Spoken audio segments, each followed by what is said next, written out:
Louvado seja nosso Senhor Jesus Cristo, para sempre seja louvado. Bom dia, meu irmão, minha irmã, aqui é o Padre Daniel, da paróquia de Santa Bárbara, em Santa Bárbara do Tugúrio. Hoje, domingo, dia 12 de setembro, a igreja nos convida a meditar o Evangelho de São Marcos, capítulo 8, versículos de 27 a 35. Naquele tempo, Jesus partiu com seus discípulos para os povoados de Cesareia de Filipe.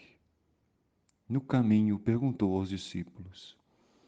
O evangelista diz que foi no caminho, ou seja, os discípulos foram sendo questionados por Jesus, os discípulos foram conhecendo Jesus no caminho da vida, na convivência.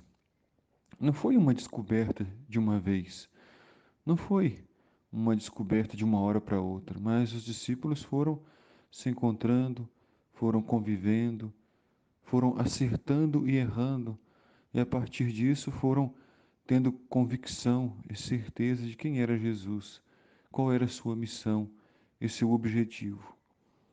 Então, ao longo desse caminho, Jesus pergunta: quem dizem os homens que eu sou?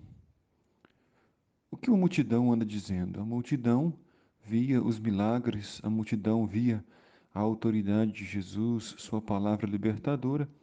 Por isso, a multidão, segundo os discípulos, considerava Jesus como um homem muito importante, muito grande, e faz uma comparação elogiosa. Alguns dizem que Jesus era João Batista, outros afirmavam que Jesus era Elias, ou ainda alguns dos profetas.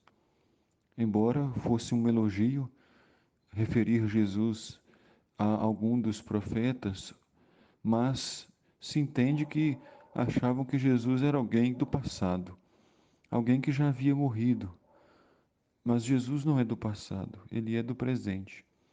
E ele é muito superior a tudo aquilo que nós podemos imaginar. Porque sobre Jesus, tudo que se diz ainda é pouco, porque ele é o Filho de Deus, ele é o próprio Deus. Então Jesus pergunta: mas e vocês? O que dizem que eu sou?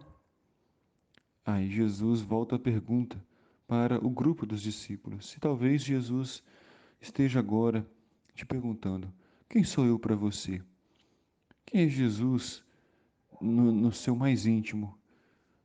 Jesus é realmente o seu Salvador? Ele é a sua esperança de verdade? Então Pedro responde: tu és o Messias, ou seja, aquele que é o Salvador, o esperado, o descendente de Davi. Tu és aquele que foi ungido pelo Senhor. Jesus então proibiu-lhes severamente de falar a alguém a seu respeito. Ainda não era a hora. Aquela hora era da formação, a hora de Jesus estar com os discípulos. Mas chegaria a hora certa em que os discípulos deveriam anunciar toda a verdade sobre Jesus. Em seguida, começou a ensiná-los. Jesus é o grande catequista.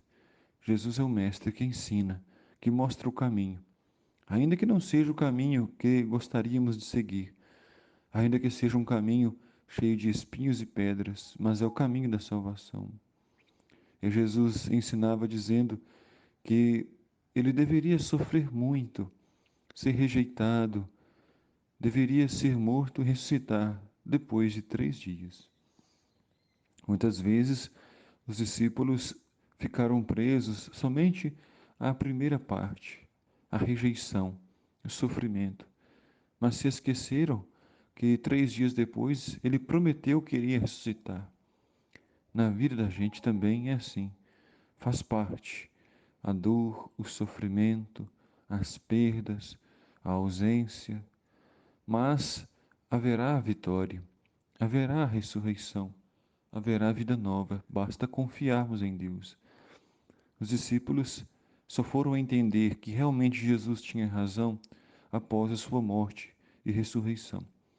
Aí é que eles olharam para trás, trouxeram para a memória, para o coração, tudo o que Jesus disse e compreenderam que realmente Jesus ressuscitou dos mortos e se tornou a nossa esperança e nossa paz. E Jesus dizia isso sobre sua morte e ressurreição abertamente. Mas Pedro puxa Jesus à parte e quer proibir Jesus de morrer. Pedro pensa em Jesus glorioso, guerreiro, com um grande exército para derrubar os inimigos. Mas os planos de Deus são outros. Deus derruba os inimigos pela misericórdia, pelo perdão, pela graça divina que purifica, que salva e liberta. Então Pedro é repreendido e Jesus disse: Afasta-te de mim, porque não pensas como Deus, e sim como os homens. Pedro é chamado de Satanás, que significa o divisor. Pedro quer causar divisão, Jesus quer causar a união. E termina Jesus dizendo: Se alguém me quer seguir, renuncie a si mesmo, tome a sua cruz e me siga. Pois quem quiser salvar sua vida vai perdê-la, mas quem perder sua vida por causa de mim, do Evangelho, vai salvá-la. Não existe discipulado sem renúncia. Não existe vida feliz sem renúncia. Renúncia no casamento, nos estudos, na vida dos religiosos, dos padres. Mas essa renúncia nos traz a felicidade, porque nos une a Cristo, nos une ao Salvador. Que Deus abençoe meu irmão, minha irmã, o seu dia, te dando saúde e paz. O Senhor esteja convosco, Ele está no meio de nós. Abençoe-vos Deus Todo-Poderoso, Pai, Filho, Espírito Santo. Amém.